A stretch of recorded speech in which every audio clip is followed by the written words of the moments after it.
Let me tell you why you're here. You're here because you know something. What you know you can't explain, but you feel it. You felt it your entire life, that there's something wrong with the world. You don't know what it is, but it's there, like a splinter in your mind, driving you mad. The Matrix is everywhere. It is all around us. Even now, in this very room. You can see it when you look out your window, or when you turn on your television. You can feel it when you go to work, when you go to church, when you pay your taxes. It is the world that has been pulled over your eyes to blind you from the truth. Happy heresies, and welcome to the desert of the real. That terra damnata Cormac McCarthy wrote about in his Gnostic-themed novel, Blood Meridian. Welcome to the machine, my son, and the means to escape it. Did you see the memo about this? It's certainly a great honor when we are visited by my friend and often mentor, Acharya S or DM Murdock. On this November 17th, the year of our demiurge 2012, we will be discussing the Mayans and the Milky Way. No 2012 apocalypse McKenna balderdash, but the apocalypse of freeing your soul. A new age has begun. An age of freedom! And freedom is always an Armageddon, regardless of what fundagelicals and new age twinkle toes might tell you. It's hard and it's brutal, just as my introductions are hard and brutal for some of Acharya's followers, many who can't seem to use the cursor button on the player. Truth in my drivel and gnosis, all very hard and brutal. And the closer you get to the truth, the stronger the archons will come at you. Inside the Matrix, they are everyone, and they are no one. Truth isn't something you can personalize cleanly like your smartphone home screen. Like George Orwell once said, the more people chant about their freedom and how free they are, the more loudly I hear their chains rattling. And let me quote you again Christopher Knowles, who wrote, "The truth doesn't always set you free. Sometimes it saddles you with a burden you can never escape. So choose very carefully where you decide to start digging and what dragons you choose to slay. Prepare to be taken places you never wanted to go. Gnosis isn't a flower. Sometimes it's a sword. Maybe more often than not." So the fate of the entire human race depends upon my wild guess. So if you're ready to venture on an odyssey of the spirit and mind without return, to go where Jehovah's angels fear to tread, welcome aboard the ship of light called Aeon Byte Gnostic Radio. Always broadcast at the virtual Alexandria, always through the God above God.cam. We don't take prisoners but liberate them. We are not the final authority on anything, but hope to be an endless possibility for everything. Reality has been photoshopped and filled with bad meme generators. And we're rebooting the whole damn thing, ready to finally have a near-life experience. First, you have to give up. First, you have to know, not fear. Know that someday you're gonna die. At Aeon Byte Gnostic Radio, we give you those sunglasses of Satori that will negate the neuralizers the establishment's men in black have been using on us ever since we forgot we were gods. No, higher than the gods, as is declared in the Nag Hammadi libraries, Apocalypse of Adam and the first treatise of the great Seth. Puny God. When we forgot we were passerbys, as the Gospel of Thomas says. Ultra apotheosis, I say, so cry, baby, cry, let your mother Gaia sigh. Are you running a high fever? How could you conceive of something so idiotic? We are the Gnostics, the lovers of the esoterica and the Dionysian freethinkers. We are Johnny Cash Bodhisattvas, existentialist Galahads, and those modern-day Tom Sawyers, our mind not for rent by any god or government. We are the eternal soundtrack of the counterculture, raging against heaven for our misplaced childhoods and paradises lost. You can always find us with the God in the gutter, as Philip K. Dick called the true divinity, because the real truth lies with the powerless and the downtrodden, with the mystic whore and the social leper. And in the gutter we're writing our own gospel and living our own myth. I like how Ezra Pound put our unholy mission when he said, "Speak against unconscious oppression. Speak against the tyranny of the imaginative. Speak against bonds." Because if we can't protect the Earth, you can be damn well sure we'll avenge it. Or James Joyce, who said, "History is a nightmare from which I am trying to awaken from." You ever have that feeling where you're not sure if you're awake or still dreaming? I am, and I am Abraxas, and so are you. As Simon Magus, the father of all heresy, said, "Thou and I are but one." In my mortal incarnation of Miguel Connor, I am the voice in the cyber wilderness, crying out for your indwelling Christ and Pallas Athena. I am here to midwife contraband secrets from the wombs of your imagination. If you see Buddha on Facebook, block him. If you see Jesus on the Emmaus roads of your Twitter feed, delete him. If Muhammad moves a Pinterest mountain for you, shove him off the cliff of merchandise. Don't bother with lame lamas and magurus and their bimbo blogs. Kill all your heroes and simply follow your bliss. 1,500 years ago, everybody knew the Earth was the center of the universe. 500 years ago, everybody knew the Earth was flat, and 15 minutes ago, you knew that people were alone on this planet. Imagine what you'll know tomorrow. As mentioned before, we are joined by an individual who not only inspires me, but years ago helped me overcome a great neuralizer when I was myself a man in black for Jehovah. That is Acharya S, author of many dangerous books like The Christ Conspiracy, Sons of God, Who Was Jesus, and Christ in Egypt. She has honored Aeon Byte Gnostic Radio on many occasions, so you should check out our archive of past shows for her Sophia and other Pandora boxes of blasphemy. Now, the Buddha figures like that of the Christ, of course, 500 years earlier, you could match those two traditions right down the line, even to the characters of their apostles or their monks.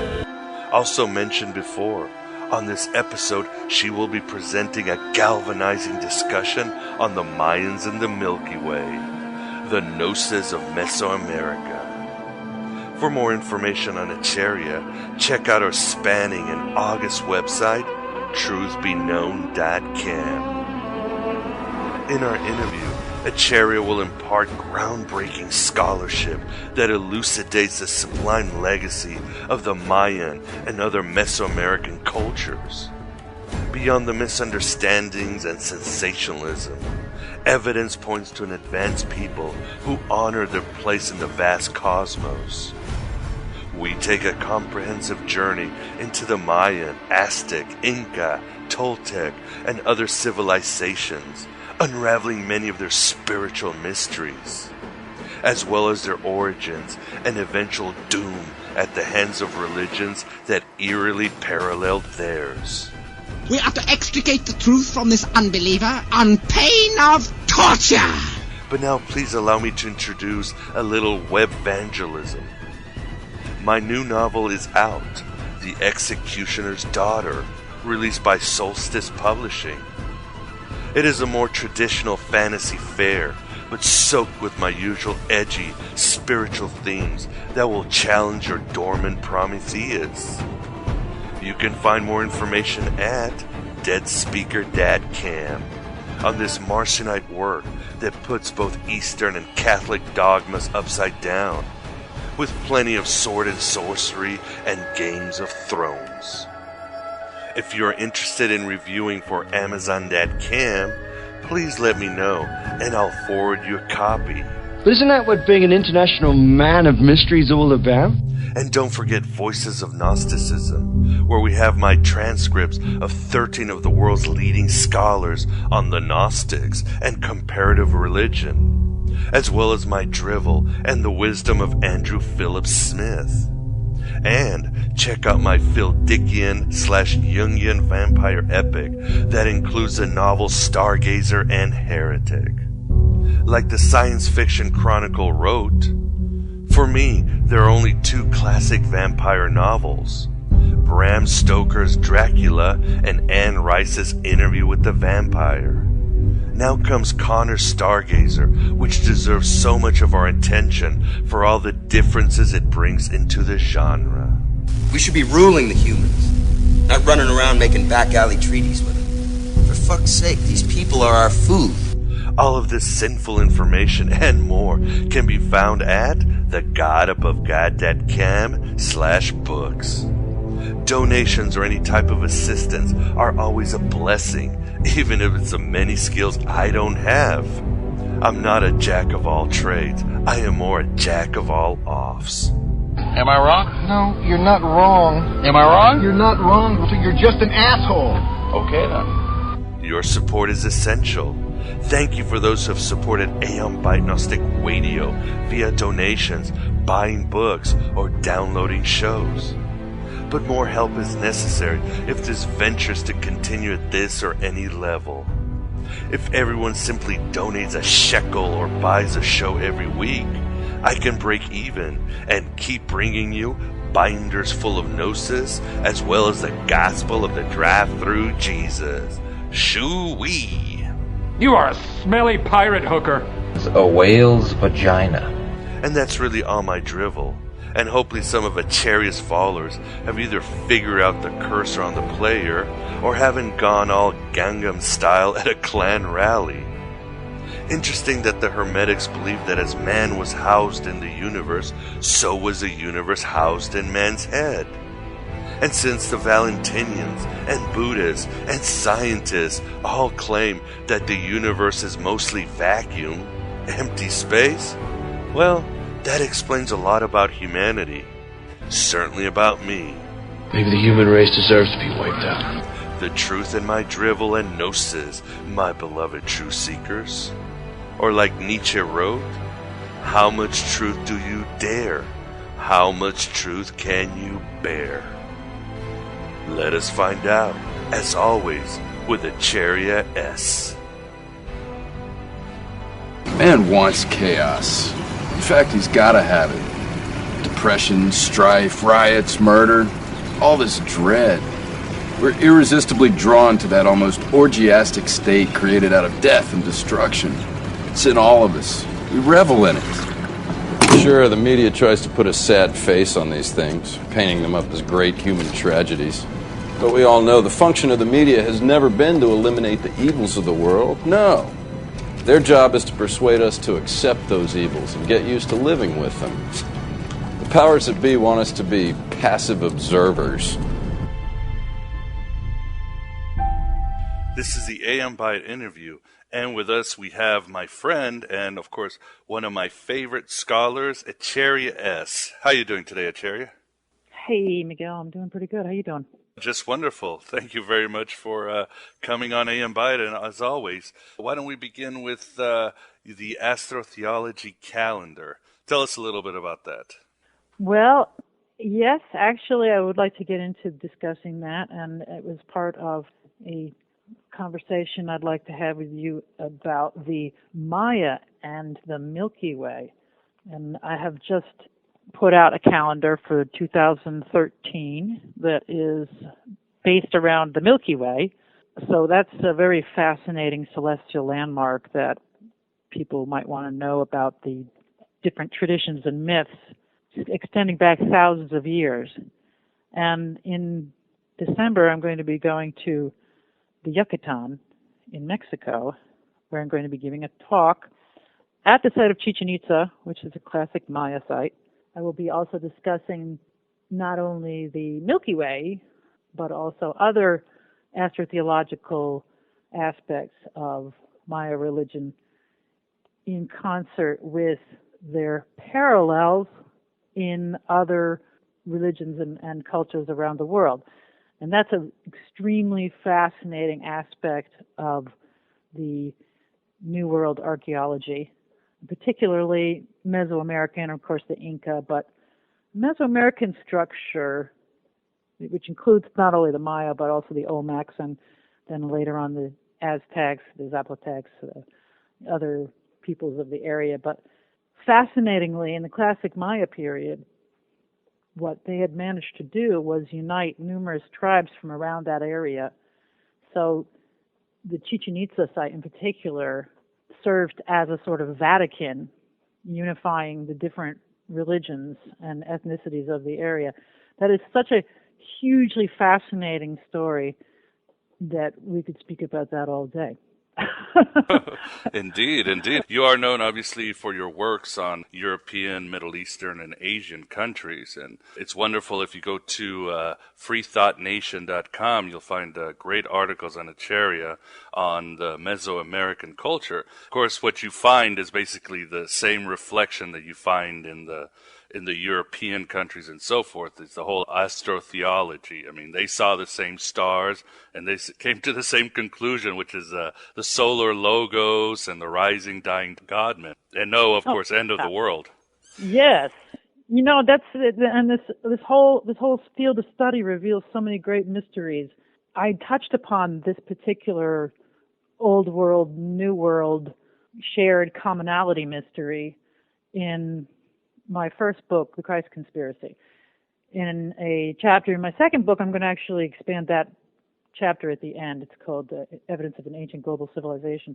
I'm going to take that out for my second edition, and I'm going to use that as the starting point. Well, I've actually gathered a great deal of research around that whole concept already, but that's going to have its own book, and that's basically about what I call the lost religion.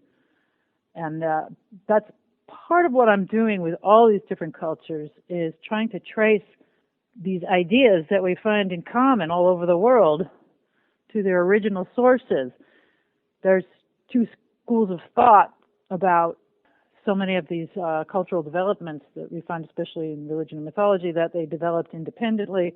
That's isolationism. Then there's diffusionism, which is where people are influencing each other. And we know that happened all over the Middle East and then into Europe and then also, of course, into Asia.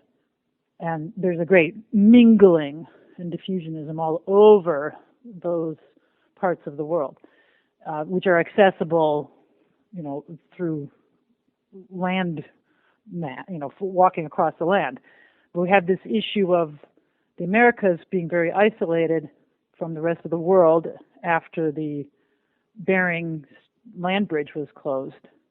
There's this huge debate that goes on between the Old World and New World scholars that's been going on for centuries, whether or not there are any commonalities between the New and the Old Worlds, how they happened to be, and so forth. And that's one of the mysteries I'm working on. And it's a surprisingly enduring one, because no matter how deeply we look into the science that has come about over the past couple of decades in particular, with the DNA studies and ground-penetrating radar and all the advances in deciphering the Maya glyphs and all of the knowledge that is accumulated, and it has really opened up the whole Mesoamerican culture to us in the past couple of decades. There's still this very odd situation of finding commonalities and parallels between particularly the Middle Eastern systems of organization, in both politically with the kings and the queens and the royalty and how that organization is set up, that hierarchy. But also with religious organization, because we find that there are these positions of power that are very similar to what we think of as Christianity, and that include a pope that is supposedly called Papa. I haven't dug out all of the primary sources on all of this stuff. I've got pages and pages and reams of notes on this whole subject between the old world and new world parallels. It's huge, though, let me tell you. I have encountered opinions all over the place, professional archaeologists and Mayanists and Mesoamerican anthropologists and so forth. You may know, of course, that when the Spaniards first arrived in the Yucatan, they were flabbergasted at the parallels between the Maya religion and Christianity and Judaism. And you have dozens of people writing about this subject and going on for decades trying to figure out how the heck this happened. Of course, the differences between them allowed for the Spaniards or Europeans to slaughter the natives because they claimed that they were worshiping the devil, and that just led to their justification for decimating the native cultures and stealing their booty. So unfortunately, the Spaniards came over and opened up the whole can of worms by slaughtering the people and then introducing smallpox and other unintended biological warfare that oh dear. The estimates are that 95% of the populace was wiped out by disease. So that's a huge event in history. And of course, the Spaniards coming along, or the rest of the Europeans as well, up in the North America especially, had seen this happen, where this astonishing land, North and South America, just beautiful, amazing wilderness, it was depopulated before just like as they were, frankly, as they were sweeping through, people were dying, and they had brought with them all this technology, as Jared Diamond would say, the germs, guns, and steel, or guns, germs, and steel, which is a fabulous account. And so they must have, of course, thought this is divine providence and Jesus is clearing the land and of all the sinners and whatnot. He comes with a sword, not for peace. Yeah, well, you know that they all used that justification. It was constant. And the fact that they were so easily able to overtake these people who had built these incredible civilizations just verified their manifest destiny mentality. The fact remains, though, that these cultures were there, and since that time, since the Conquest, people have been trying really hard to unravel how the heck they got there and how they were developed. And the archaeologists and other physical scientists have figured out quite a lot of that development in South America and Central America. But still mystifying to people, students and scholars of comparative religion and mythology, are these comparisons. So these mystifying similarities. Now, I've spoken to an anthropologist about these parallels, and this particular individual denies them outright, which I found quite peculiar. And yet there are other professionals in this field, relevant fields of Mesoamerican and American in general, anthropology and archaeology and linguistics and so forth, who are quite struck by the parallels, the same parallels that were admitted against interest by Catholic Jesuits and other priests and authorities. They did not want to admit, of course, that what looked like their entire system was already in place when they arrived, with monasteries and nunneries and gods with extremely similar characteristics to figures in the Bible, with creation myths and first couple stories that were very similar to biblical tales, with a lot of rituals that were similar. In fact, even though Christianity effectively ended human sacrifice by, sacrificing millions of humans, slaughtering all these people. One for the team, yes. You could kind of understand the weird logic there that you get rid of the people who are committing human sacrifice, and therefore there's no more human sacrifice, but you've just slaughtered a lot of people. But anyway, as I show in my books, especially Sons of God, S-U-N, Sons of God, Krishna, Buddha, and Christ Unveiled, there's this whole paradigm of human sacrifice going on all over the world in almost every culture. Some places that had gone beyond that and were not engaging in human sacrifice, but it was more common than people realize. In Europe, among, of course, the Celts and so forth.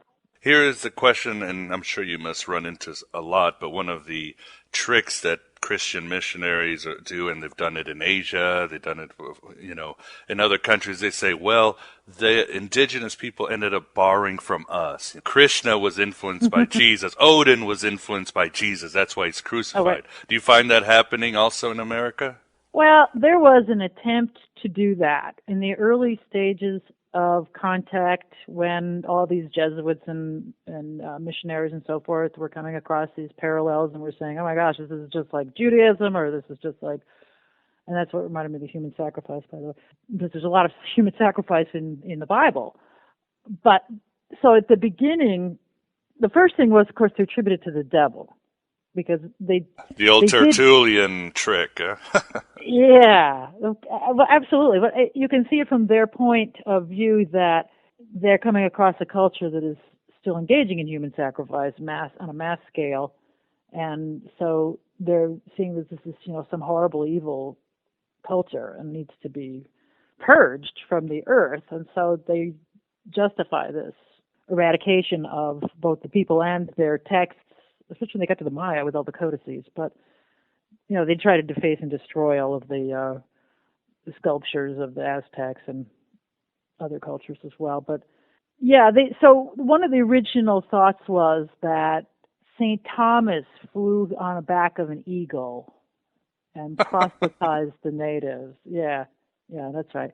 Or the Lost Tribes of Israel or something. The Lost Tribes of Israel was another one. So they had two because they were absolutely flummoxed at how a system could be in place that resembled both Judaism and Christianity. It had elements of both.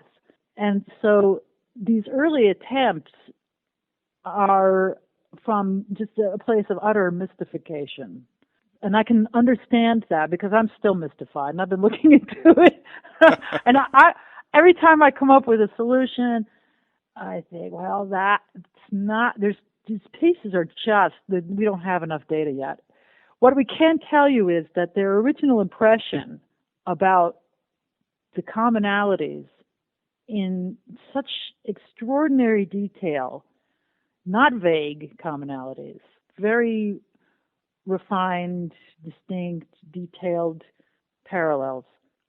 There are so many of them, and so, as I say, detailed, that it's impossible just to say, in my opinion, that all of this just erupted spontaneously from the human mind in complete isolation.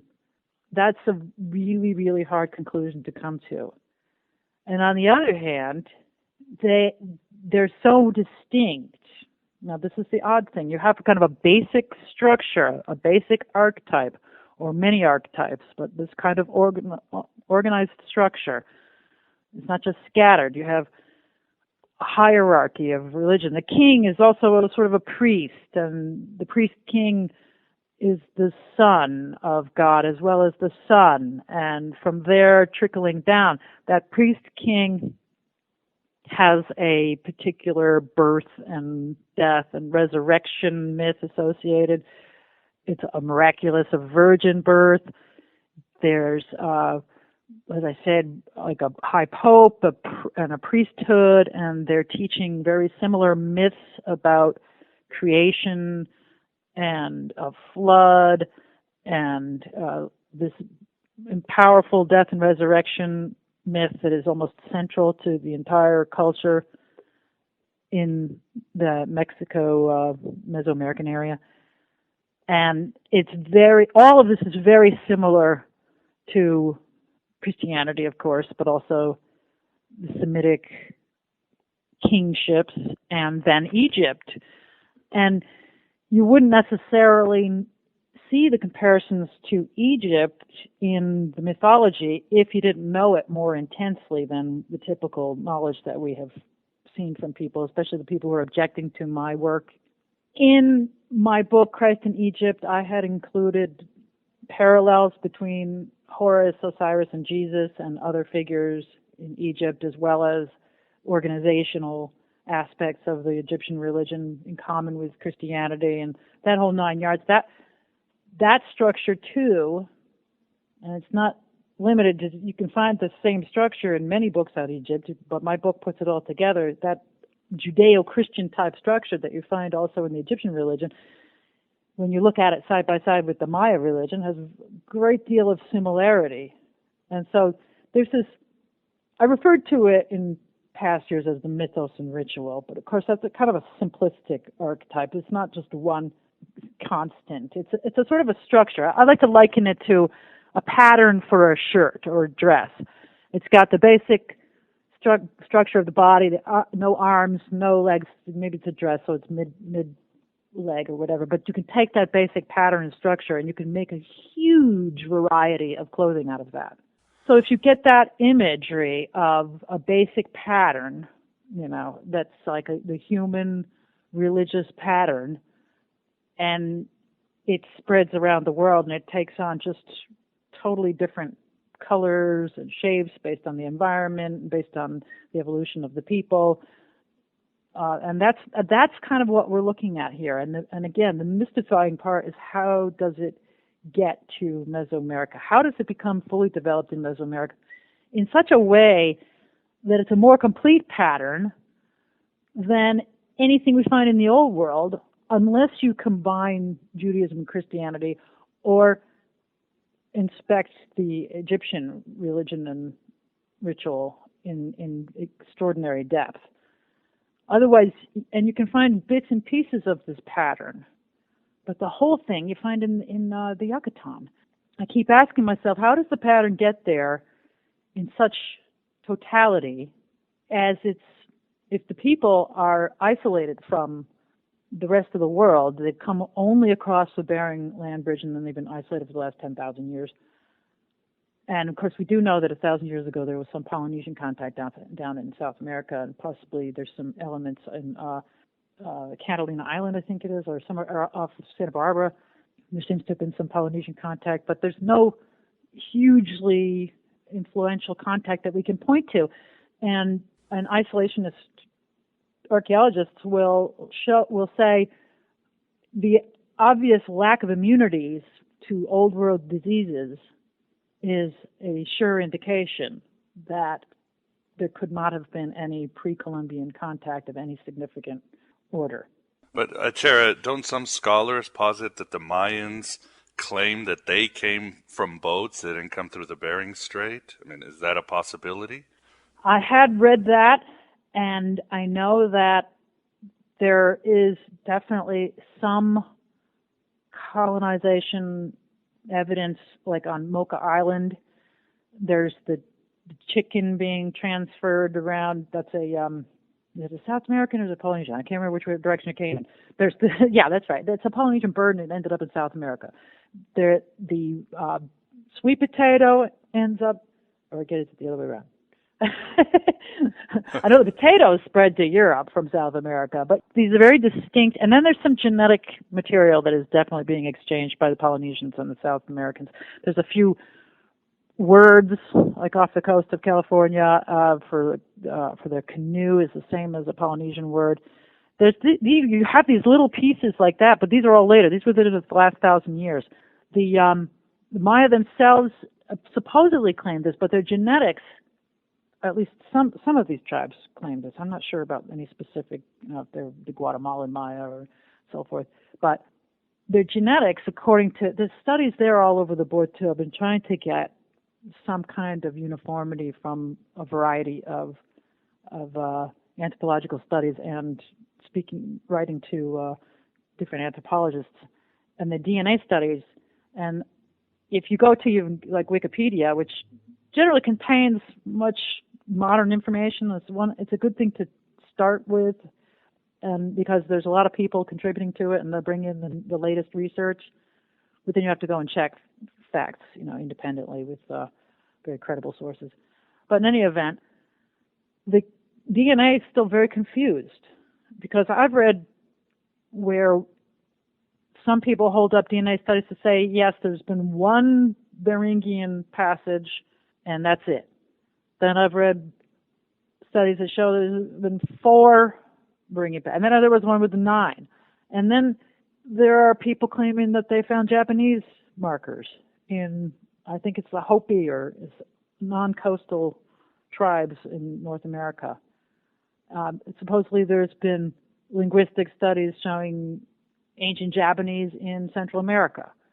Some of the natives there claim, or supposedly have some kind of markers there also from Japan. And then they've done studies of currents showing that it's quite possible for Japanese sailors to have gotten blown off course. Some pottery finds are similar to ancient Japanese. And so there are definitely advocates of people claiming that possibly 2,000 years ago, a couple of Japanese sailors were blown off course and left pottery behind and whatnot.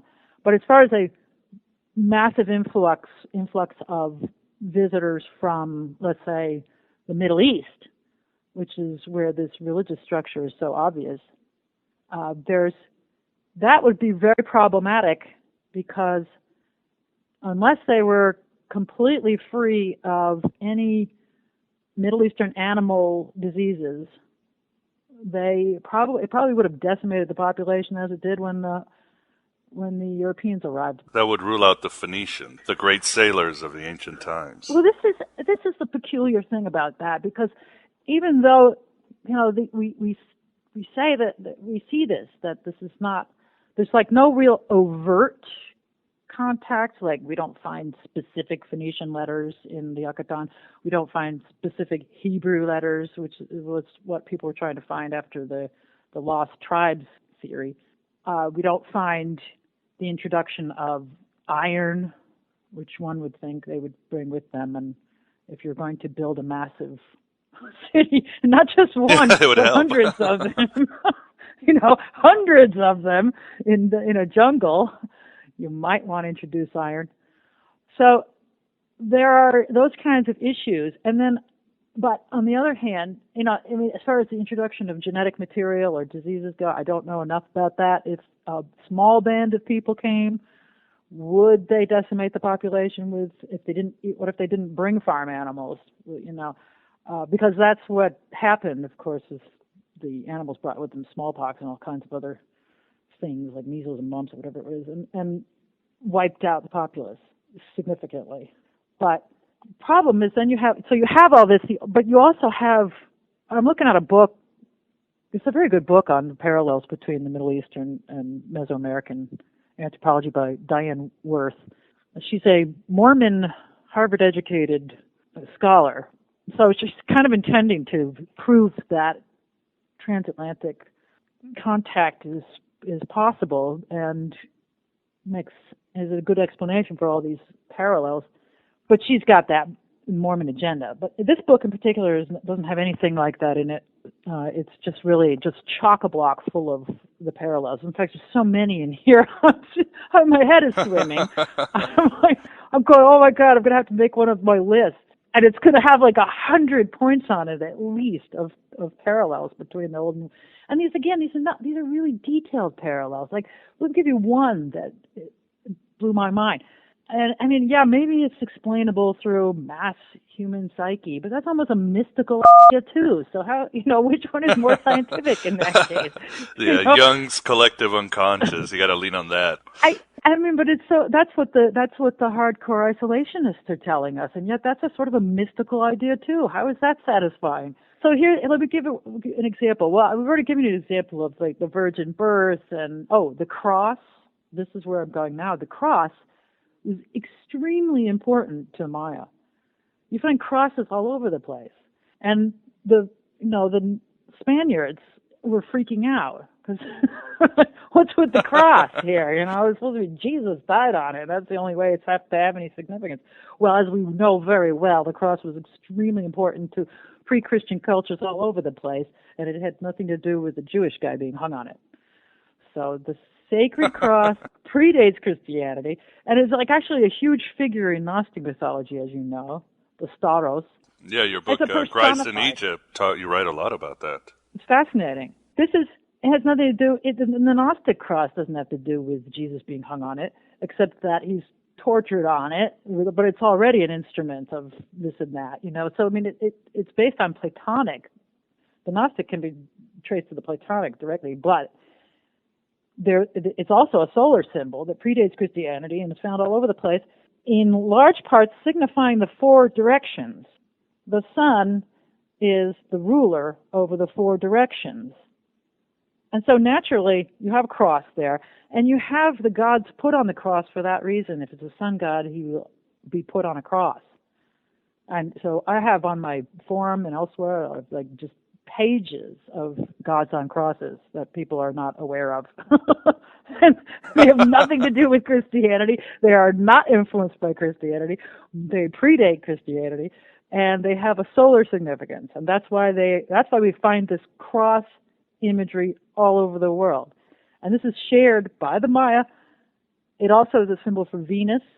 And there's another odd thing that happens with Venus and the sun. There's this whole connection between the two of them. You find that all over the world in mythology.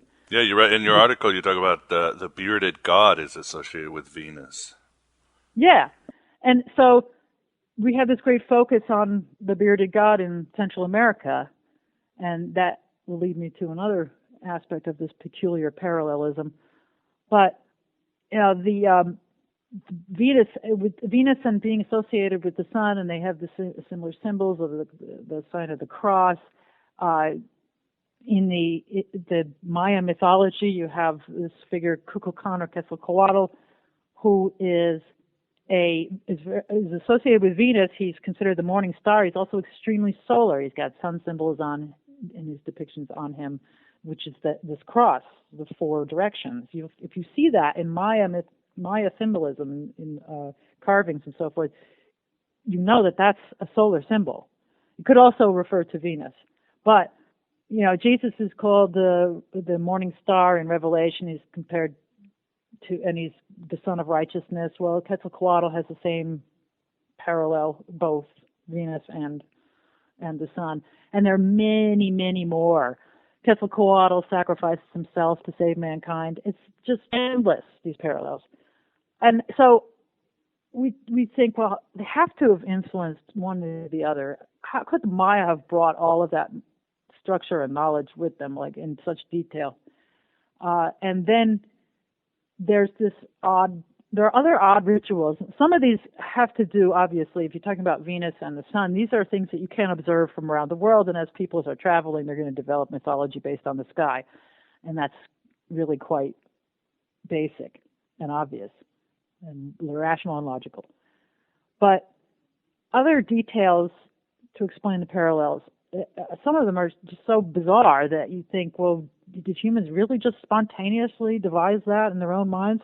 For example, there's a ritual associated with this four-direction cross business, and I don't know all the details of it, but it's just weirdly situated such that I can't believe that it developed independently. This might be a shared knowledge from like 20,000 years ago. I don't know, but the Egyptians had this strange ritual of pulling on strings in the four directions, stretching the cords, something like that.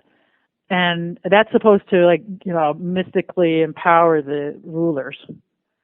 And weirdly, apparently, I haven't double-checked the sources on this, but according to Diane Worth, that same ritual can be found in Mesoamerica. That's just one of hundreds of these things. And it's, like I said, some of them could be, shared observation of our natural world. That makes perfect sense. We have a 360-day calendar with 5 days added to the end of it, the Maya world, as well as in Egypt. And yeah, that could have come up, I guess, independently of each other. They might have come up with that, 360. Everybody thought that first it was 360 days, and then they added 5 days to the end. But even that seems a little odd. That why would it develop independently in that same way, that line of progress? So in my mind, these strange commonalities, I think there's a shared core of knowledge that isn't lost completely as people filter out of Africa, because this is a scenario we're looking at now, right? We're looking at the genetic Eve in South Africa among the San people, who are not very far from the Pygmies, and that's a whole interesting area to go off on too. But there's different migrations coming out of Africa. Before there was, when there was more land, like the south of India, it's now flooded. They go along that area, they go down into Indonesia, and then across to Australia, and they end up there. And then there's the Polynesian exodus as well. But there's this whole bottleneck going on in the Middle East, in Egypt, and with Iraq, Saudi Arabia. That whole area is, people are funneling out into all directions from there, And so my quest is to figure out what the heck knowledge they were bringing with them as they spread, because what is the core, as I say, archetype, the pattern of the knowledge brought, that's shared, and what did they develop on their own? And of course, if we look at you have to look at all kinds of different aspects of the world at the time when these different cultures were developing and spreading out from northern Africa through the Arabian Desert and in Egypt up into what is now Turkey, and then of course into the Caucasus and so forth. That they, of course, eventually everything develops in that area. And why does it start developing in the Nile and the Fertile Crescent? Is because of agriculture, and particularly the growing of wheat and barley, and the domestication of food animals, large food animals. That all happens in that, sort of Egyptian, Israel, Arab Peninsula area, the Fertile Crescent over into Babylon, which is now Iraq, and that's where all that's like bubbling and percolating. And of course, the Nile is the reason why Egypt sprung up. And you find the same thing in the New World, that the areas that have reasonably flat land and then an ability to sustain maize, domesticated corn, those areas develop these massive cultures. So if you're in a place where you cannot have large agricultural crops that have some kind of energy that will sustain you all day, or food animals with high amounts of protein that you can also, again, you can eat a couple times a day, and then you can devote yourself to heavy manual labor. Whereas if you're constantly hunting, gathering, or even farming difficult crops that don't have much nutrition or protein or long-lasting energy, you're not going to stand a chance to develop a culture. I mean, you can develop a culture, but not a huge civilization with massive buildings and so forth. And so that's the kind of conditions that we find with the Maya in the Yucatan, and also in other parts of Mexico, is that because of their food, ability to have massive amounts of food grown at once, and then they could have leisure time. They didn't really call it leisure time, obviously. I mean leisure from gathering food. They didn't sit around. They didn't sit around conjuring the buildings up. Going to Whole Foods or something. But they had time, I should say, to create art, to create artifacts, to build these incredible buildings. And now they're finding that all this stuff that supposedly was influenced by Christianity or the Maya, or rather European architects, now there's Indians who have done measurements between the buildings that they find in Central America, and they're mystified by the architectural principles in common. I was going to say that this extends back before 2,000 years ago. Now you're looking at buildings in El Mirador in Guatemala that are 800 years old, and the biggest pyramid, there's one, the El Mirador pyramid, maybe the largest in the world. And so that's 2,800 years ago. Wow. You know, I don't think they just like woke up one day and built this huge pyramid. What one would imagine, they had practice before that. Yeah, this is also stunning. So I guess people kind of lean towards the ancient aliens theory. I think you wrote an article on it, and you say it gets the most hits. It does. 500 hits on that article a day on the Anunnaki. Yeah, let's not look at the other scholarship. Let's just write it off to these aliens that helped us build pyramids or something. Well, it really, really is mystifying in that regard. It's so fascinating. And now I know that the same skeptical anthropologists would say that, there's no mysteries and whatever. You've got to be kidding me. I can see these mysteries. But they're not, what they've managed to do as far as the architecture goes is, I don't know what they say to the Indians who say, we have these sacred, I think they're called Shasta principles or something, Shastu principles of architecture, and they're all over these Maya sites. It's not just, willy-nilly. And then one of these anthropologists at Teotihuacan has determined that it was built on the megalithic yard of 83 centimeters. And I'm thinking, well, that's a megalithic measure used in Europe. So wow. Is that again just a spontaneous bursting forth through their brains of the same yard measurement? I don't know. That seems very mystifying to me, Everybody around the world is just sitting there thinking, hey, what's a good measurement? Okay, 83 centimeters. That sounds like mystical response to me, that it's just part of the mass human psyche. But, this, to me, that's a puzzle, and then, of course, that'll just be denied. The comparisons between Judaism, Judeo-Christianity, and the Maya or the Mesoamerican, that includes the Aztec, later Aztecs, the Olmecs preceding them, these have just been kind of waved away. Like, well, that's just Christianization by the Catholics who were chronicling it.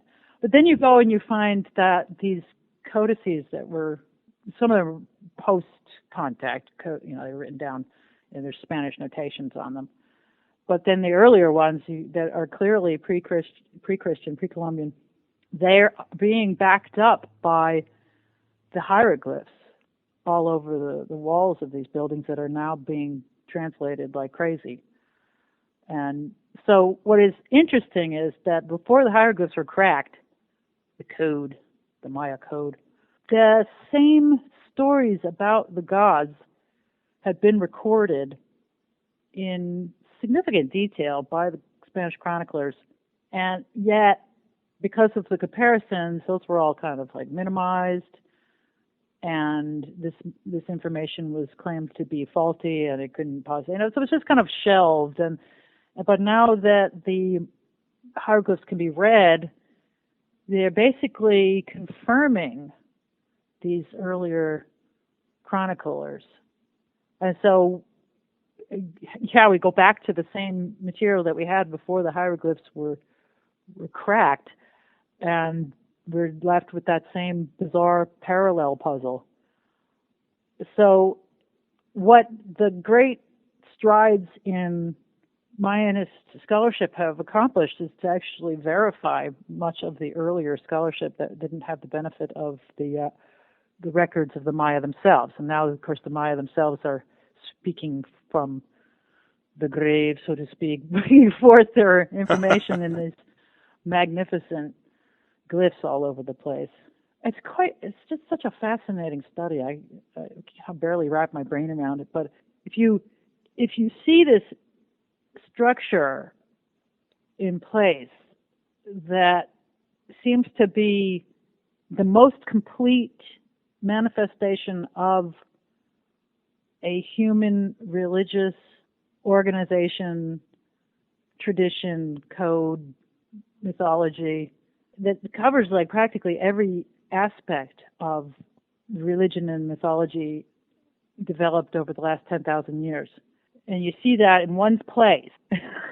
And it's accompanied by these huge buildings that have this odd correspondence to old world archaeology, architecture that is in fact newer. The examples that we have from India, for example, and Cambodia are newer than the Maya buildings.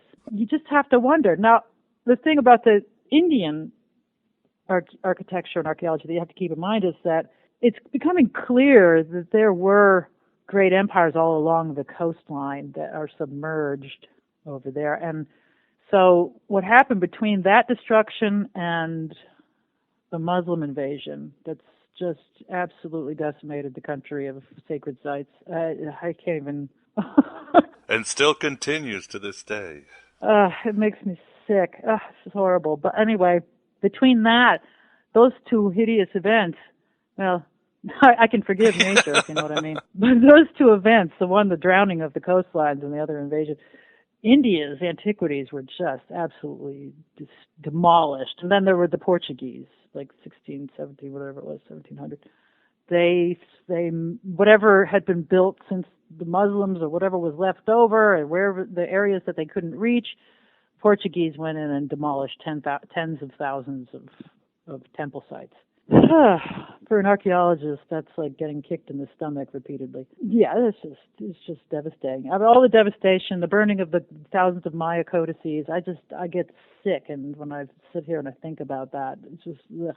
So anyway, so India has lost a tremendous amount of culture, but if you consider that, according to some genetic studies, it's a mainstream now that's held by like National Geographic, they're claiming that all culture emanates from, all non-African culture emanates from South India, which I don't know how that works out. That's supposed to be based on genetic spread. That everybody went through India. I don't know how that works out, why they didn't go up through the Bosphorus and Turkey and whatnot that way. But there's probably some, I guess the mountain structures, there's the Alps, and trying to just picture all this movement. It's difficult to do all this. You have to have multiple disciplines to figure out what are people going to eat? Are they going to, you have to know about the climate, what about the geography, the topography, and so forth. So it's easy to get lost in there. But if all these people are passing through the south of India, and, these commonalities there may be, and I found them, of course, as you know, in the Indian religion, very, very profound commonalities to Christianity, for example. But that could explain if the architecture, maybe some of these architectural skills were developed in the southern India. But then you have this genetic issue. You have clearly these people from South America or Central America as well are genetically related to the Mongolians or the Siberian, Alaskan area. So there's, we still don't have all the data. We're still trying to piece together the movements, but I am definitely curious, more curious than ever. Nothing's really changed except we know more about the DNA, the spread of peoples going across and have better tools. That this whole well-developed structure in South America, in Central America, that's even better than the Inca structure actually in Central America, of the myths and the priesthoods and the buildings and the organization and the god king and the yada yada, that whole thing, which is almost a compilation of everything else you find in the world. That's like this intact, this is like this intact structure that was somehow, why it developed there, and yet it's almost as if the rest of the world has pieces of it. So, this is very, very curious and fascinating. And I hope that we don't lose all of our antiquities before we figure it all out. So to end, why don't you tell us about the conference you'll be going to, the Maya 2012 conference? Well, I'm going to be down in the Yucatan, and I'm going to be talking about all of these issues, and we're going to go to the sites. We still, people are still welcome to come. That's going to be in early December. And I did want to bring up go back to the calendar. This turned into the Yucatan show, but we had part of the reason for these commonalities all over the country, and this is something I will be talking about in the Yucatan as well. There's going to be this whole 2012 party down there, just a massive thing, December 21st. We're going to be there for a week. We'll be going around. But one of the things that I like to focus on is the explanation of these religious ideas that we're finding in common all over the place. And some of them, again, the more general types of concepts, religious concepts such as dying and resurrecting, these ideas are obvious from nature. So yes, they could all be developed in isolation by different peoples based on natural observations. But there's also no reason why they wouldn't bring knowledge with them, because they are dependent on this knowledge. For example, knowledge of the stars, of the positions of Venus and other planets visible with the naked eye, the sun, the moon, all their phases and daily movements. All of this information is necessary for civilization. It's also necessary for traveling, and obviously the knowledge of the four directions, that's something people can pick up wherever they are if they have amnesia. I don't know why they would lose that knowledge. I mean, I would think that would be a shared common knowledge brought out of Africa that one would never lose. There's no cardinal points on Twitter, Acharya, so we might lose it. Touche. But, I think I could safely say that wandering bands out of Africa brought with them the knowledge of the cardinal directions. I think we might be able to say that was a shared commonality. But if we start with that, then we have the source of the cross. And so we could say, well, they brought the cross with them out of South Africa. So there are these general ideas, but then there are the specific ideas. But the general ideas have much to do with our natural world and why they are different, because as much as there's that pattern has that intense commonality, there's also the expression of the pattern, which is quite distinct. And that's the problem, too. We don't find, distinctly Hebrew introductions into the Mesoamerican religious system. But we do find a lot of images of bearded people with long, pointy noses in Mesoamerica. So there's a curious discussion, too. But don't want to go into that right now. That's a tantalizer. But I will remind you then of the bearded Venus tales. But that brings us back to this underlying pattern, which, as we started off the show, is this astro-theology. And I like to make astro-theology calendars that show these commonalities with archaeological sites and human artifacts and religious icons and what they represent. For example, in this new calendar on the Milky Way, I have a discussion of at Angkor Wat, these fabulous Hindu ruins, where they depict the sun god Vishnu stirring up the Milky Way in order to create the precession of the equinoxes. And so you have this really curious cosmological symbolism. And the Milky Way, for example, if anybody's ever seen it in a very brilliant situation where it's like right in your face, you can understand if you're away from electricity and you're out, let's say at Ayers Rock in Australia, and you see this, there's this massive orange rock, and then you see this incredible Milky Way above it. It's easy to understand why humanity has created such a great deal of mythology around the natural world and the night sky in particular, also the day sky. So this awesome manifestation called the Milky Way, which is really, what we're looking at is the center of our galaxy. And we're on one of the arms of this galaxy that is the spiraling galaxy. So we're actually looking at galactic center. We're looking at that band, which is also called a world tree.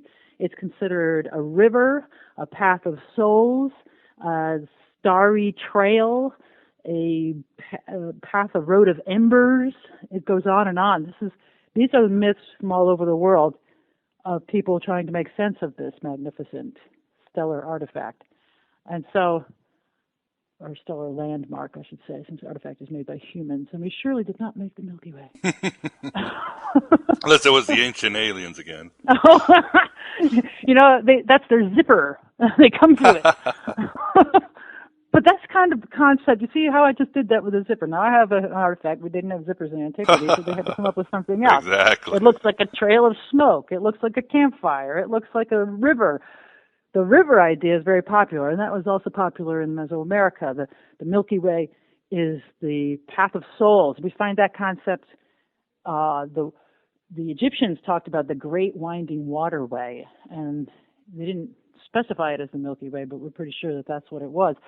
And you're riding along this riverway into the heavens. It's a purifying journey. And so that's another concept that we find. And in my calendar, I have Milky Way myths from around the world, and they're tied in with Venus. And Venus was extremely important in Mesoamerican mythology as well. And so it all comes together. And it all has to do with our natural environment. And yet, just as we have shared genetics, our genetics are something like 99.99% or more the same everywhere. There's this tiny little percentage, these markers, that mutate us and change us. Otherwise, we are almost identically the same, you and I and everyone else on the planet. And so we have that shared commonality that has spread around the world. Now, only a small percentage of it is different. Makes us look different from each other. We have a similar thing going on with our religions. Very, very similar. A percentage is different. It's a rather superficial difference. In fact, in other words, it's just what's manifested on the outside that is different from the pattern. I rejoice in that difference, but yet that genetic commonality remains. And if it's coming from our collective psyche or general human programming, it's still pretty wondrous, and I don't think it's entirely coming from that any more than I think that we have that our genetic material is that disparate. It's not that different. And then there's the linguistic thing, which is puzzling too, because there seem to be a few words here and there from the old and new world that are, that definitely are some in common, like mama. The word mama means mama everywhere. One would think that would prove that we're all pretty much the same, except that linguistics, experts might claim that that's just a natural. The first thing a baby does is go blah, blah, blah, blah, blah, blah. But actually they do baba, so it would be baba, not mama. But is it a natural? Is it just because it spontaneously erupts out of the human mouth that the first thing that they say is baba, baba, and therefore it must be the woman? Or is that a shared commonality that dates back thousands of years? And that's kind of what we're looking at now.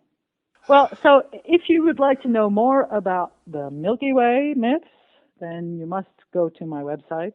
You can go to stellarhousepublishing.com. Truthbeknown.com will take you there too. And I also have a blog at freethoughtnation.com. But to get the calendar with the beautiful images in it. I've got writing on every image description of what you're looking at, and it's very fascinating. And again, that's another interesting link. The Milky Way mythology must be very, very old. Also, if you're interested in knowing more about the Yucatan journey, you can find on my blog. Look up 2012, Yucatan should come up there, freethoughtnation.com. And as usual, wonderful to talk to you. Yeah, thank you very much for coming on Aeon Byte and giving us a very intriguing and august conversation. The only complaint I have is that we don't have you on enough. We enjoy it when you come. Well, I always like doing it, so we'll do it again. No man dying on a train.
easy to think that science has come to take the place of God, but some philosophical problems remain as troubling as ever.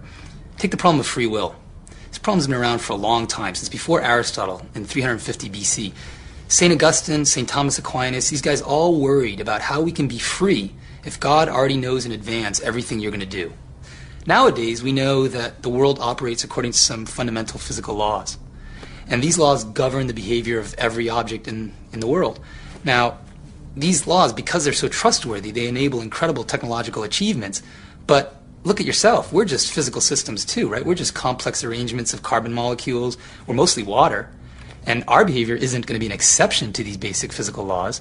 So it starts to look like whether it's God setting things up in advance and knowing everything you're going to do, or whether it's these basic physical laws governing everything, there's not a lot of room left for freedom. So now you might be tempted to just ignore the question, ignore the mystery of free will.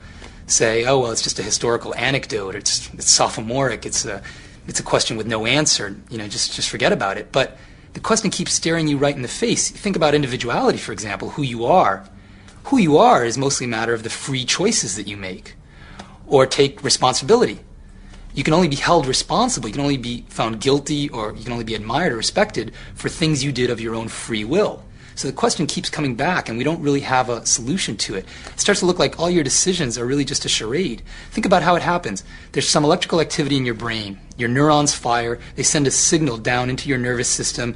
It passes along down into your muscle fibers. They twitch. You might, say, reach out your arm. Looks like it's a free action on your part.